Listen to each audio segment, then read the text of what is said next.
appreciate Jesus. Wherever you appreciate Jesus. Appreciate Jesus. He has done it. He has done it. May his name be praised. May his name be praised. You can do better for Jesus. Wherever you appreciate Jesus, appreciate him. Appreciate. In Jesus' wonderful name we pray, and the people of God say amen. Amen. I want just to greet you this evening in the name of Jesus. How are you? Oh, how are you? Praise the Lord. Amen and amen. Otherwise, this time I want to begin by telling you our God is in control, is with us, is available. And one thing I know is that we are having a threat of COVID-19. It is taking too much, a part of our lives because we are losing our friends.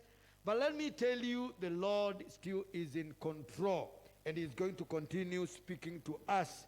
This time, without much ado, I want to thank you because of taking time to come to the prayer fellowship. Actually, you will be blessed because you came. Just because you came, the Lord is going to bless you.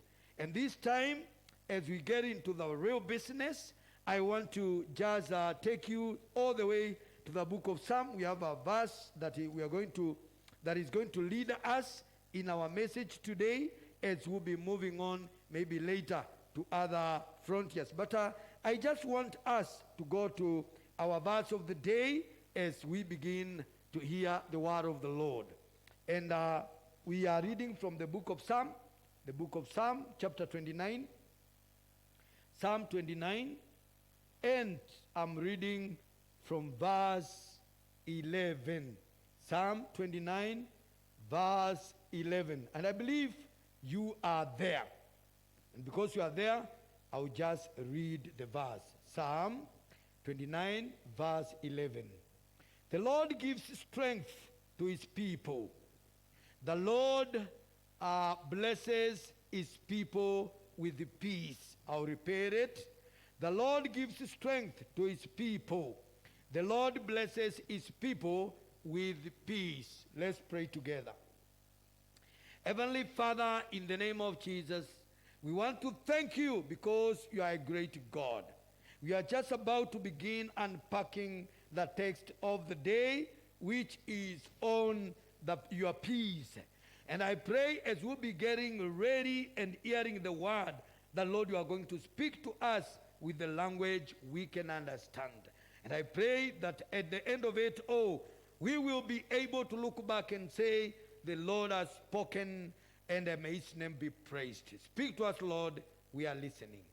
In Jesus' name we pray, and we all say, amen and amen. This evening, I'm unpacking the subject or topic of peace of God. Can you also put the definite article? The peace of God.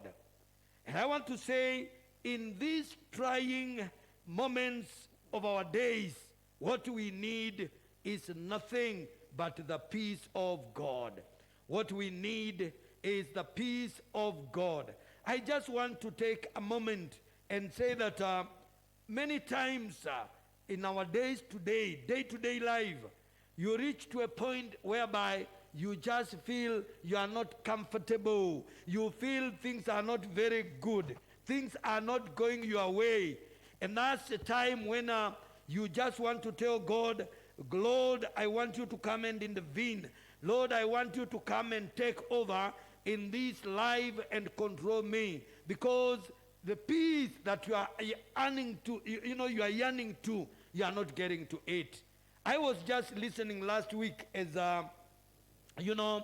the nation leadership, especially in matters of health, the faith, a team was talking, and they were saying, last week alone, we lost in Kenya 14 pastors. Actually, one of the pastors happens to come from my area, those sides of Kadhiani. He has just been a pastor here at Donum, and he rested with the Lord through COVID-19, and things are not easy. Actually, we are burying him tomorrow.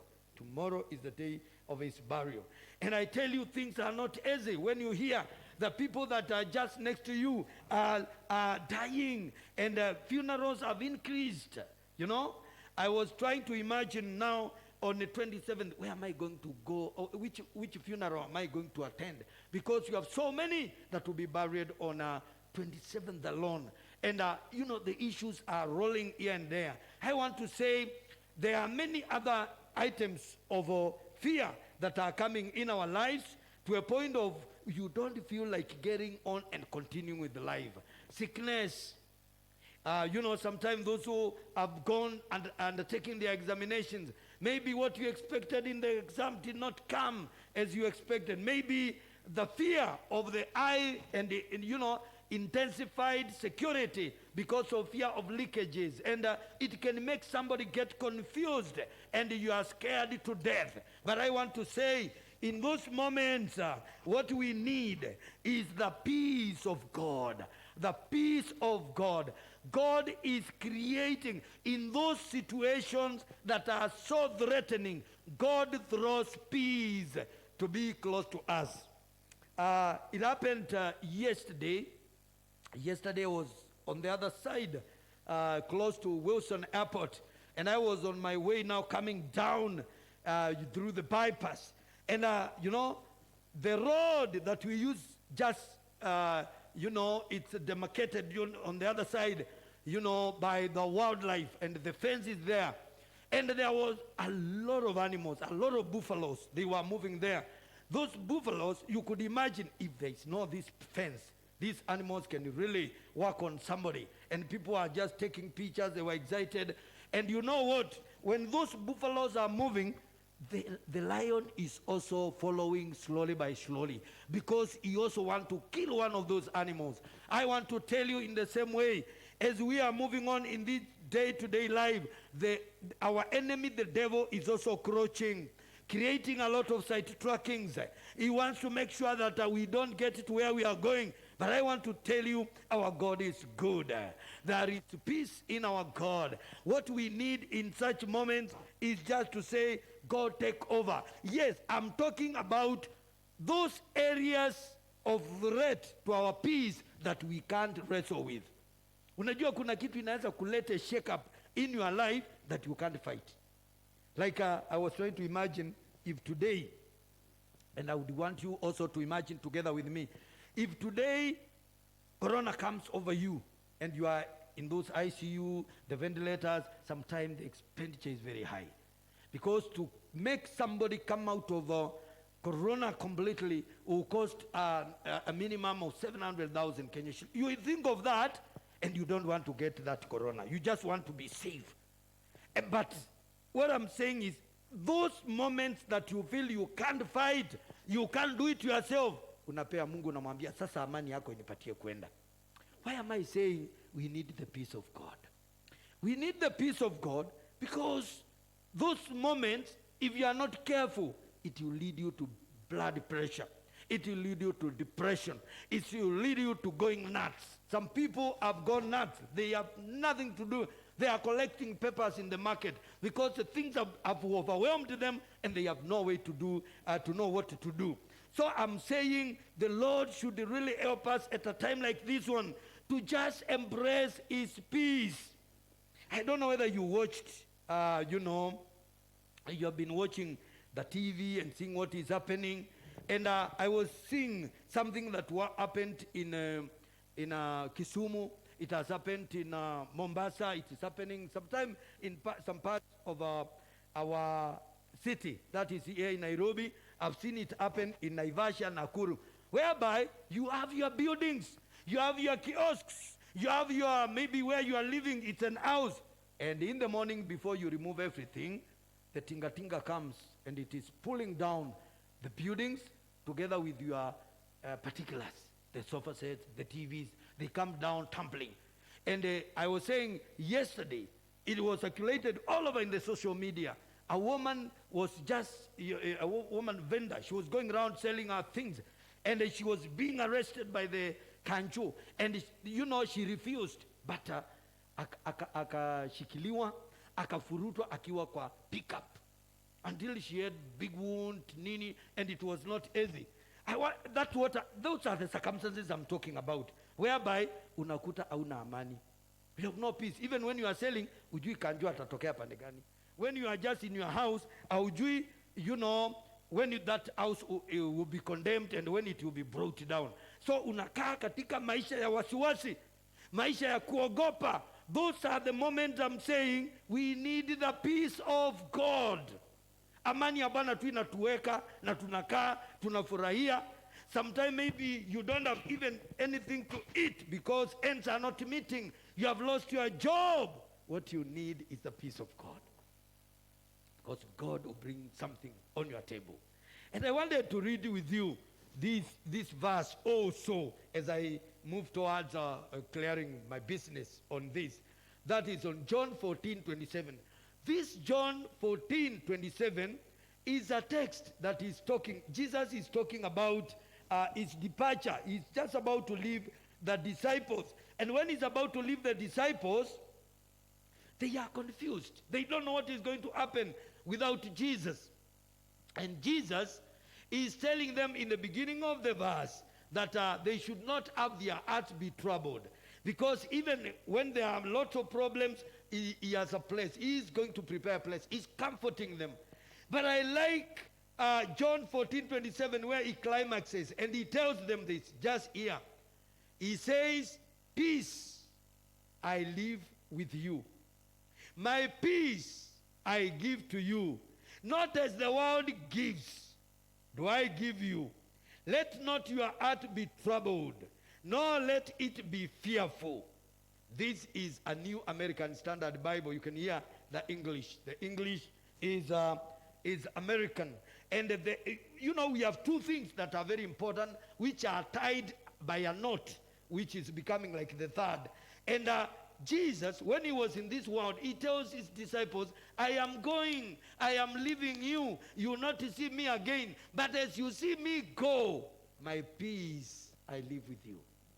And I was trying to explore this from different angles. And I realized the peace of God is the peace that we receive through Jesus Christ.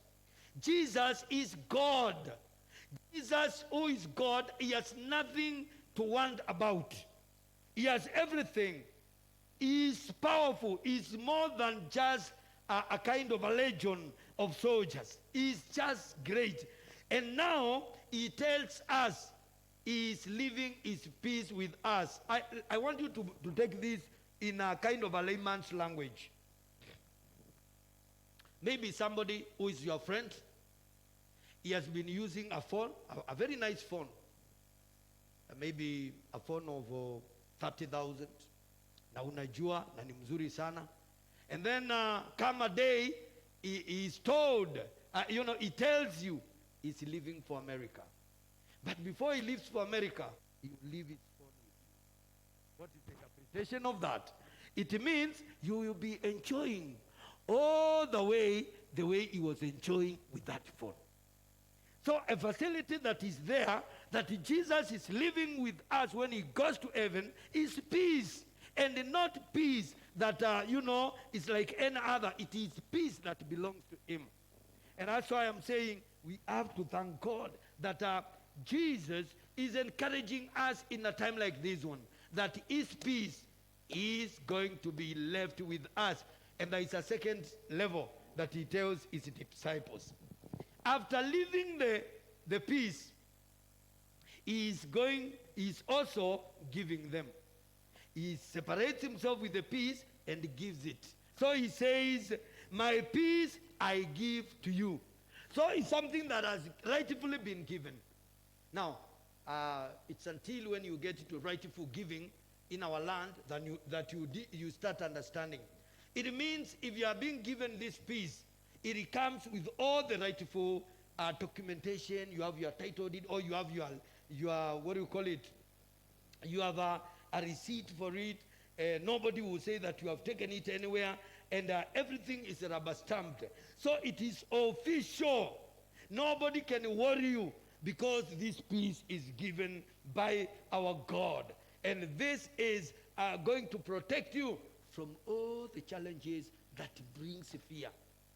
that brings terrifying moments, that makes you and I be troubled when you think about that kind of a trouble. And then that is what he tells them. Now that I have left the peace with you, now that I have given the peace to you, he tells them, let not your heart be troubled.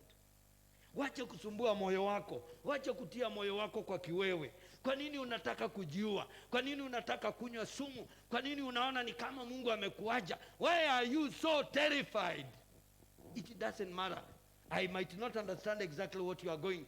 This is a world of many troubles. This is a world of many challenges. But I have good news to you, that even when there are those many challenges, peace of God is going to take us through.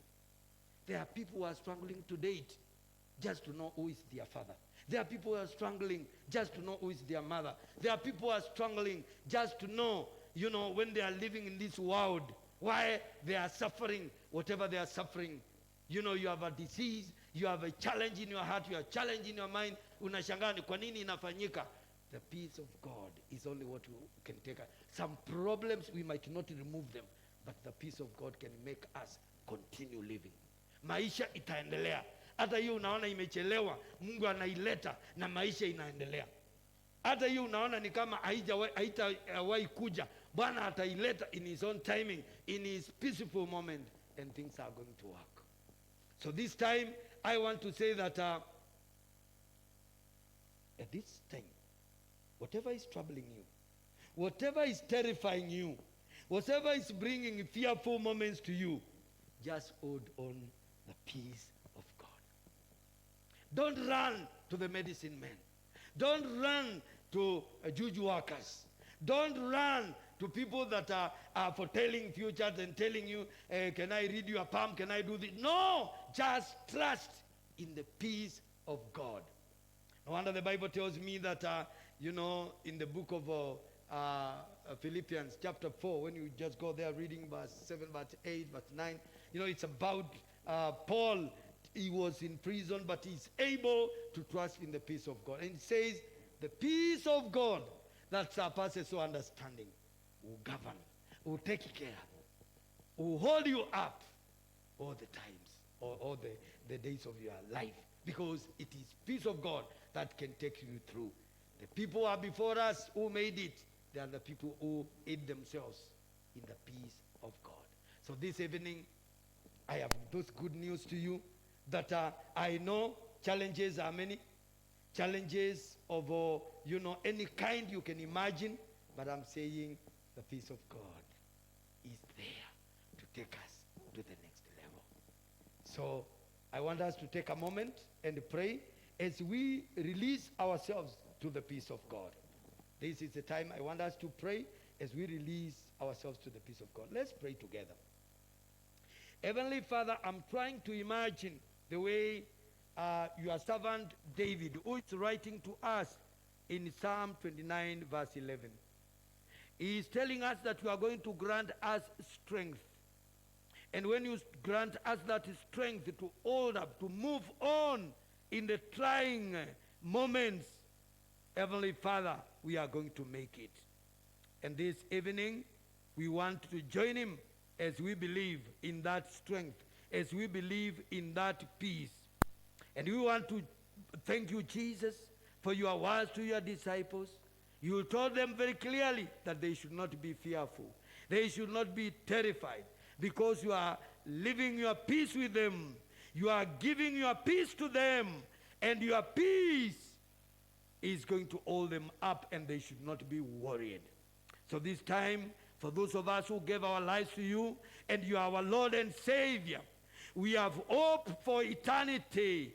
We have hope for seeing you and living with you in heaven forever and ever. We have peace. That's why by the fire of the Holy Spirit and the trust and teaching that comes from the Holy Spirit, we can see far. We can see beyond coronavirus. We can see beyond the storms of life that are before us, because we know we have great peace in you, and we are going to conquer. We are going to overcome all what is before us. That's why, Jesus, we are saying, we are going to continue trusting in you. We are going to continue loving you. We are going to continue holding strongly on you, because we are going to make it. Because what we need is nothing else but your peace that surpasses all understanding. We thank you, Jesus. We bless your holy name. And we want to pray that, Heavenly Father, anytime we feel shaken, anytime we feel terrified, anytime we feel troubled, we will just hold on your peace. Thank you, Jesus. Blessed be your holy name. Walk with us. And when we walk with us, we know we'll never be ashamed. We will never be failures. We will never, anytime, regret why we walked with you, because you are faithful. We thank you, Father. Now, this time, Heavenly Father, in that moment of praying and releasing ourselves to your peace, I know we came to this prayer fellowship with different objectives. But one of the objectives is that we came to present our needs to you. So this evening, I want to come to you with the needs of my listeners. There are some who are seated here, dear Lord, and they have issues that they can't mention by name. Maybe, Lord, some of them, they have changed their needs to numbering them. They just remember need number 7, need number 1 is giving me a threat. It doesn't matter whether we know it by name or whatever, but I want to present needs of these people to you. So, Heavenly Father, those who have needs that appertain matters of employment, I commit them to you in the name of Jesus. Those who have needs that appertain matters of rent, I commit them to you. Those who have, Heavenly Father, needs that appertain matters of cases in court, those who have lost their dear ones, those who are going through turmoils in their families, and they are even being threatened by separation and divorce, I want to commit them to you in the name of Jesus, and let your will be done in their lives. There are those also who are at this time seeking, to have life partners. Others have weddings. Heavenly Father, I commit all those in your hands in the name of Jesus. I even want to pray, Heavenly Father, for those who are in our marriage and they are facing challenges of the enemy. Oh, ninaomba Baba, nikijua kwamba kuna wengine wanasumbuliwa na mambo ya mazinga ombwe. Huenda ikawa wametumiwa na watu, huenda ikawa kuna pepo wametumwa kwao, ama mapepo wamejituma. It doesn't matter. I want to pray that the peace of God is going to help them come out of it. They are going to be delivered, and they are going to walk with you like they have never walked before, with a lot of peace. Heavenly Father, I also want to come to you.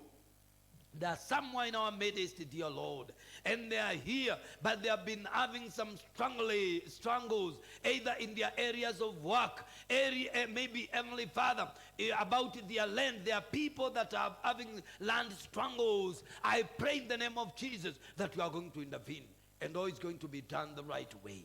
How I pray, Father, even for the matters of our country, Kenya, I pray for leadership from the top to the grassroots. I pray, Heavenly Father, in particular for different departments, you know them. And in particular today, we want to pray for Ministry of Education, where we have a lot of our students who are undertaking examination. We pray for breakthrough. We pray, Heavenly Father, at this time they are undertaking the examination, that, Lord, you are going to secure them. You are going, Heavenly Father, to be with them even after when they finish the exams and they'll be traveling. We pray as early as now for journey masses in the name of Jesus. We even pray for journey masses for those who are transporting the examinations from point A to B all over in the country, wherever they are going. May you vindicate them. You are great God. Heavenly Father, we feel it is a season that we are supposed to be getting into rainfall season, and we already have a bit of it, but we want to continue praying for rains. We want to experience, Heavenly Father, the rains, because we know animals need the rain so that they can drink. They need water. They need this grass. They need the fold, Heavenly Father. So I pray in the name of Jesus that these animals are going to get the food they need, and also the farmers are going to get the water so that they can plant, they can sow their seed so that in the near future they can harvest. So we claim rains from you, rains that will not bring destruction, rains that are, Heavenly Father, full of blessings. Dear Lord, I also want to come to you in a moment like this one. We are moving towards a moment when Jesus, we can commemorate about your death and the resurrection. So we pray as Easter comes around, the Lord, you are going to be with us as we remember for sure you died on the cross so that we can live. You died on the cross so that we can be rich, because the Bible is telling me you became poor so that we can be wealthy. So I pray in the name of Jesus that you help us to have that period with a lot of memorable issues and times that we can say the Lord Jesus did it for us. The Lord did it. I praise his holy name. Now, Lord, a few moments, a time coming, we will be also involved even in giving our offerings. I commit our offerings to you as early as days. As we'll be doing it, others might be giving their tithes online, whichever way they are going to use. I commit all that in the name of Jesus to your hands, and Heavenly Father, you will be pleased to accept our offering this evening. It is you who said we should not come before you empty-handed. So Lord, be with us and take us through. When we see the end of this service, Heavenly Father, we shan't forget to thank you. Blessed, blessed be your holy name. In Jesus' name we pray, and we all say, amen, amen. Can we clap and appreciate Jesus?